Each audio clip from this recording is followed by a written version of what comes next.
Bapak, Ibu, Saudara-saudariku yang terkasih dalam Tuhan kita Yesus Kristus, selamat pagi.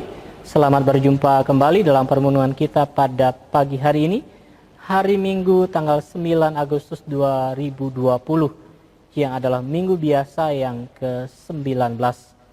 Kita akan merenungkan dari Injil Matius pasal 14 ayat 22 sampai 33. Kita buka permenungan kita ini dengan tanda kemenangan Kristus. Dalam nama Bapa dan Putra dan Roh Kudus. Amin. Sesudah mengenyangkan orang banyak dengan roti, Yesus segera menyuruh murid-muridnya naik perahu dan mendahulunya ke seberang, sementara ia menyuruh orang banyak pulang. Dan setelah orang banyak itu disuruhnya pulang, Yesus mendaki bukit untuk berdoa seorang diri. Ketika hari sudah malam, ia sendirian di situ. Perahu para murid sudah berapa mil jauhnya dari pantai dan diombang-ambingkan gelombang karena angin sakal. Kira-kira jam 3 malam datanglah Yesus kepada mereka dengan berjalan di atas air. Melihat dia berjalan di atas air, para murid terkejut dan berseru, "Itu hantu!" Dan mereka berteriak-teriak ketakutan. Tetapi Yesus segera menyapa mereka, katanya, "Tenanglah, akulah ini, jangan takut."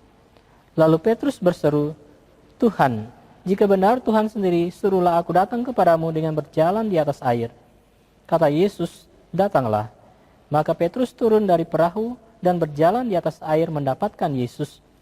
Tetapi ketika dirasakannya tiupan angin kencang, Petrus menjadi takut dan mulai tenggelam, lalu berteriak, "Tuhan, tolonglah aku." Segera Yesus mengulurkan tangannya, memegang Petrus dan berkata, "Hai orang yang kurang percaya, mengapa engkau bimbang?" Keduanya lalu naik ke perahu dan angin pun redalah. Dan mereka yang ada di perahu menyembah dia, katanya, "Sungguh, engkau anak Allah." Demikianlah Injil Tuhan. Terpujilah Kristus. Bapak, Ibu, Saudara-saudariku yang terkasih dalam Tuhan kita Yesus Kristus, perikop Injil yang kita dengarkan pada hari ini membantu kita untuk menyadari kehadiran aktif dan meneguhkan dari Tuhan Yesus di tengah umat manusia. Di awal Injil hari ini disampaikan bahwa Yesus baru saja membuat sebuah mujizat dengan memperbanyak 5 potong roti dan 2 ekor ikan. Para murid yang memiliki sedikit makanan itu dibantu oleh Yesus untuk belajar, berbagi, dan bersyukur. Ia sendiri dalam Ekaristinya berbagi seluruh hidupnya bagi umat manusia. Ia juga berjanji untuk tetap hadir secara aktif menyertai gerejanya hingga akhir zaman. Ini merupakan tanda kasih yang tidak berkesudahan bagi gereja. Saudara-saudariku yang terkasih, dikisahkan juga oleh penginjil Matius bahwa Tuhan Yesus menggunakan kesempatan untuk bersatu dengan Bapa dalam doa dan menyuruh para murid untuk berjalan mendahuluinya. Para murid merasa kesulitan untuk mendayung perahunya karena angin sakal di tengah danau. Mereka membutuhkan Yesus untuk membebaskan mereka dari gangguan angin sakal, tetapi mereka tidak berani, masih menutup mata hati mereka. Ini adalah kedegilan hati mereka. Mereka bahkan hanya bisa berteriak karena melihat Yesus seolah-olah sedang melihat hantu.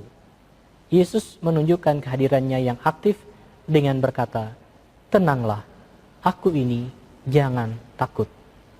Ia naik ke atas perahu, anginnya menjadi reda. Para murid masih bingung dan belum mengerti, dan hatinya masih degil.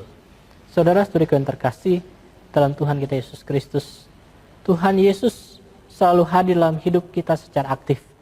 Dia selalu ada untuk kita dan memberikan pertolongan dan penyertaannya untuk kita. Itulah yang perlu kita sadari dan yakini dalam iman kita. Kalau kita mampu meninggalkan kedegilan hati kita, meninggalkan segala kepentingan diri kita, dan mulai memahami arti kasih dan kehadiran Tuhan untuk kita. Kalau kita sungguh mengerti dan mengalami kasih Tuhan, maka kita pun sungguh merasakan dan mengalami kehadirannya yang meneguhkan. Meskipun banyak tantangan yang harus kita lalui, kita bisa kuat karena kita yakin Tuhan ada untuk kita. Tuhan memberkati kita sekalian. Amin. Dalam nama Bapa dan Putra dan Roh Kudus. Amin.